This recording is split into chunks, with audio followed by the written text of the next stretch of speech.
तो प्यारे विद्यार्थियों नमस्कार, स्वागत है आप सबका एक और नए वीडियो में। तो प्यारे विद्यार्थियों देख सकते हो हमारे पास में आ चुका है अर्धवार्षिक परीक्षा सत्र 2025-26 के लिए कक्षा 7 का हिंदी का पूरा पेपर और इसका पूरा सॉल्यूशन।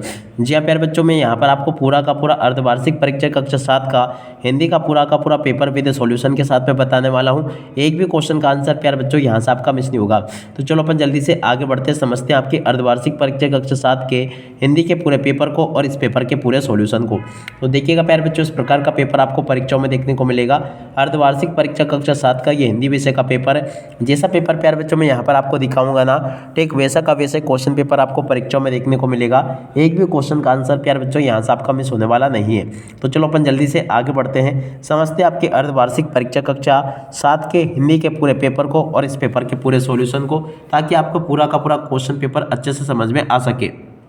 तो लीजिए प्यारे बच्चों, यहाँ से आप लोग इन क्वेश्चन को देख लें और अच्छे से समझ भी लें। यहाँ पर पहला क्वेश्चन पूछा है, हॉकी के जादूगर किस नाम से प्रसिद्ध थे? तो देखो इसका राइट आंसर आपका आ जाएगा मेजर ध्यानचंद।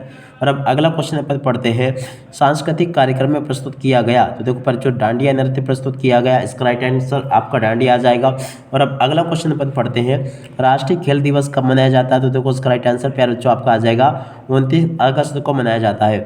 और अब अगला क्वेश्चन अपन पढ़ते हैं, ज्ञानदा का चयन किस संभाग के लिए हुआ था?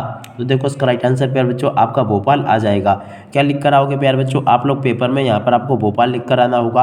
और अब अगला क्वेश्चन अपन पढ़ते हैं, ज्ञानदा किस पोजीशन स्थान पर खेल रहे थे? तो देखो इसका राइट आंसर प्यारे बच्चों आपका आ जाएगा हाफ बैक पोजीशन पर ये खेल रहे थे, ठीक है। और उसके बाद में देखो प्यारे बच्चों यहाँ से इन क्वेश्चन को भी पढ़ लेते हैं। यहाँ पर आपके पेपर में क्वेश्चन पूछे हैं, मेकल तब घने जंगलों से घिरा था। तो देखो यहाँ पर आपको मेकल पर्वत लिख कर आना होगा। क्या लिख कर आओगे? मेकल पर्वत प्यारे बच्चों यहाँ पर आपको लिख कर आना होगा। और अब अगला क्वेश्चन, दुग्गन ने उसे माँ की तरह पाला पोसा। किसकी तरह? माँ की तरह, ठीक है। यहाँ पर आपको माँ लिख कर आना होगा। और अब अगला क्वेश्चन अपन पढ़ते हैं, क्या दे रखा है, दुग्गन के हाथ अपने आप प्रार्थना में उठ खड़े हुए।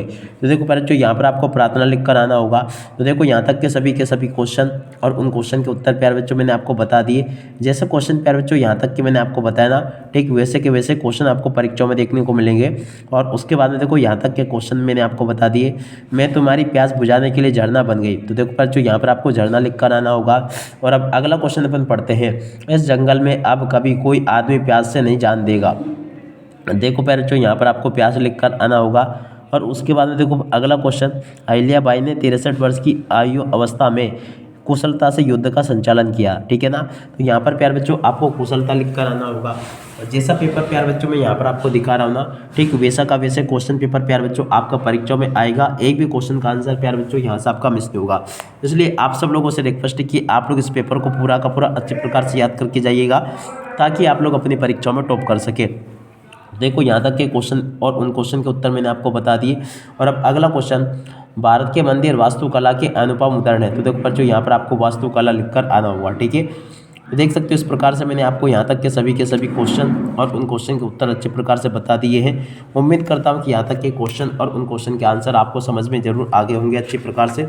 और उसके बाद में देखो पहले जो यहाँ पर आप आगे आपके पेपर में परीक्षा में क्वेश्चन ऐसे पूछे जाएंगे, आप लोग अच्छे से इनको देख कर जाइएगा। यहाँ पर प्यारे बच्चों क्वेश्चन दे रखा है, निम्नलिखित पंक्तियों का भावार्थ स्पष्ट कीजिए। तो देखो बच्चों ये जो पंक्ति आपको दे रखी है ना, इसका भावार्थ आपको स्पष्ट करना होगा। और उसके बाद में देखो प्यारे बच्चों यहाँ पर आपके पेपर में परीक्षा में क्वेश्चन ऐसे पूछे जाएंगे, जीवन की बाधाओं को कैसे दूर किया जा सकता है? बालक का नाम छोटा जादूगर क्यों पड़ा? नर्मदी झरना क्यों बन गई? और अहिल्याबाई को लोक माता क्यों कहते हैं? और खेलों से हमें कौन कौन से गुण सीखने को मिलते हैं? प्राणों की बाजी पर सौदा कौन करता है? इस प्रकार से क्वेश्चन प्यारे बच्चों आपके पेपर और परीक्षा में आपको देखने को मिलेंगे। तो ए टू जेड प्यारे बच्चों यहाँ तक के सभी क्वेश्चन मैंने आपको बता दिए। और उसके बाद के क्वेश्चन प्यारे बच्चों ये दे रखे हैं, देख कर जाइएगा आप लोग।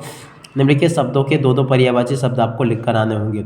जैसे पानी का हो जाएगा जल नीर, तालाब का पोखर हो जाएगा पर्वत की, आपको इसी प्रकार से बताना है। गणेश के भी आपको इसी प्रकार से पर्यायवाची शब्द बताने होंगे। और उसके बाद में देखो प्यारे बच्चों आपको क्या करना है, निम्नलिखित शब्दों का वाक्यों में प्रयोग आपको करना, समर्पित, आंगन, ध्वज और राखी का, ठीक है ना। यानी कि कुल मिला के आपको ऐसे शब्द लिखकर आने होंगे जिनमें इस शब्द का उपयोग किया गया हो। और उसके बाद में देखो आगे आपको इनमें से किसी भी एक कवि का जीवन परिचय लिखकर आना होगा। और उसके बाद में देखो पहले जो इस प्रकार से आपके पेपर में आगे इस प्रकार से क्वेश्चन पूछे जाएंगे, तो आप लोग इन प्रश्नों को भी अच्छी प्रकार से देख कर जाना। जैसे कि देख पा रहे हो आप लोग, ऐसे प्रकार के क्वेश्चंस होंगे जो कि आपके पेपर और परीक्षा में आपको देखने को मिलेंगे। एक भी क्वेश्चन का आंसर प्यारे बच्चों यहाँ से आपका मिस नहीं होगा। अब इसी के साथ में इस वीडियो को यहीं पर पूरा करते हैं। नमस्कार, जय हिंद, जय भारत।